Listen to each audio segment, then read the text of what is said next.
Welcome to Apple Insider. Let's compare the 4th generation iPad Air against the new 5th generation iPad Air.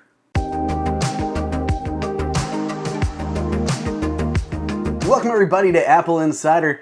It is Andrew here, and you can find me on Twitter at Andrew_OSU. If you haven't done so already, could you please go ahead and subscribe and enable those notifications so you don't miss a single video. Apple has just released the new iPad Air, and with it comes several changes from the previous 4th generation version. So let's go ahead and compare everything different between the iPad Air 4 and the new iPad Air 5, including running some benchmarks on that crazy new M1 processor. One of the first new changes to the iPad Air is the color.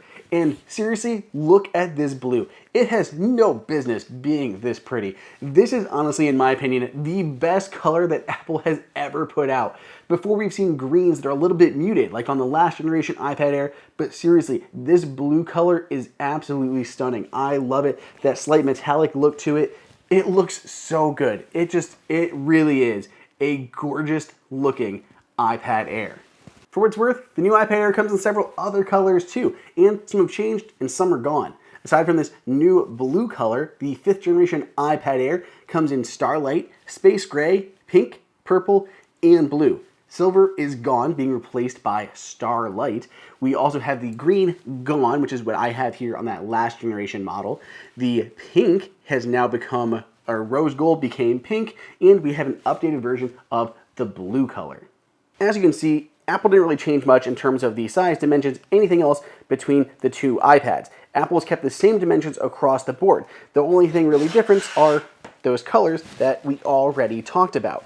These guys here, they are the same everything except for those colors and those changes to the internals. That even goes for the display. Apple has not changed the display on this iPad either. So it supports everything that it did before, including True Tone, Liquid Retina, the P3 wide color gamut, 500 nits of brightness, and support for the Apple Pencil.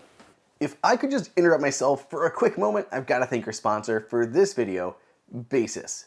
Whether you've got an iPhone that's a couple years old, or maybe you've got one that's brand new, you're likely going to need a solid charger to go with it. And Basis has you covered with its new SuperSci Pro quick charger. This dual output charger can put up out to 30 watts of power when charging your iPhone.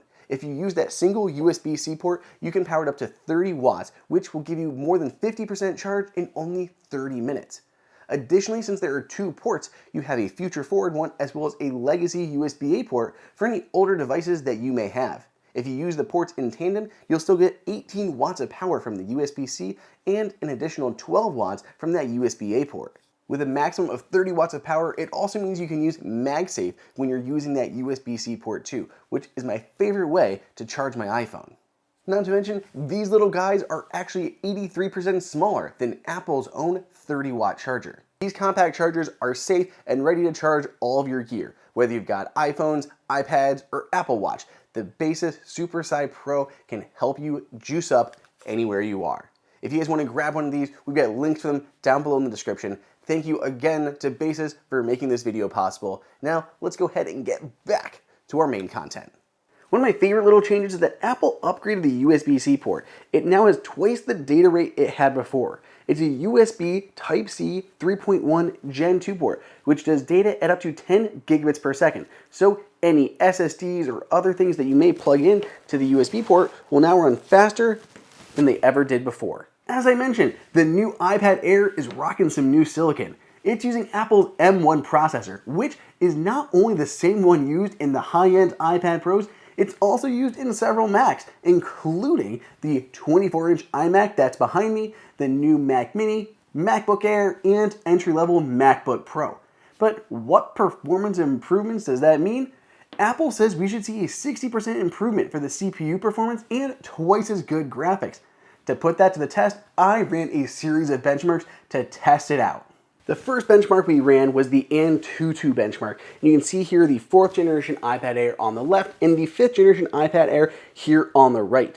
For the CPU score, we see going from a 211,000 to a 269,000. Big jump for the CPU. Similarly, we have a 304 for the GPU and a 550 3000 on the GPU over here. The memory, 102 versus 103, not a huge difference between those two, and UX, 137 versus 140. Again, not too much of a difference. The biggest improvements is going on that CPU and the GPU. Now, let's go ahead and jump over to Geekbench. Here in Geekbench, we can see that we're running the A14 Bionic, which is the 3 gigahertz chip. And over here, we have an ARM chip, which is Apple's M1 chip at 3.2 gigahertz. We're also seeing the move from 3.78 gigs of memory, about 4 gigs of memory, to 8 gigs of RAM memory here on the iPad Air 5. When we go ahead and look at benchmarks, we have our CPU benchmark up first, which shows a 1715 for the single core and a 7229. Going from a 4302 to a 7229, that is a big jump for that multi-core performance. Single core eked up a little bit from a 3 gigahertz chip to a 3.2, so a little bit better single core, but man, that multi-core performance, huge upgrade on this M1 chip in the iPad Air 5. Now let's go ahead and check out the compute benchmark. Okay, and as Apple said, you should get about twice the graphics performance improvement, and dang, if that's not close to what we're seeing here. See, we're getting a 12,480 metal score on the last generation iPad and a 21,285. Almost double, almost twice that graphics performance going from the iPad Air 4 to the iPad Air 5. These are great benchmarks. Everyone's going to be happy with the freaking power of the new 5th generation iPad Air. Just for fun, this is the Geekbench ML benchmark. We're getting a 900 TensorFlow Lite CPU score here and a 1001 TensorFlow Lite CPU score over here on the new 5th generation. Apple didn't change the physical camera hardware on the new 5th generation iPad Air, but that M1 processor has a new ISP, which means we still get a little bit better photos from the new camera module, and it does enable new Smart HDR. The front-facing camera, on the other hand, got a big upgrade. Apple moved it from 7 megapixels to 12 megapixels. It also has a 122-degree field of view, which enables center stage to keep you in the frame at all time. And you can do time-lapse with video stabilization, has lens correction, and cinematic stabilization when recording videos. For comparison, here's a couple photos that I took with that front-facing camera, with the 7 megapixel sensor and the 12 megapixel sensor.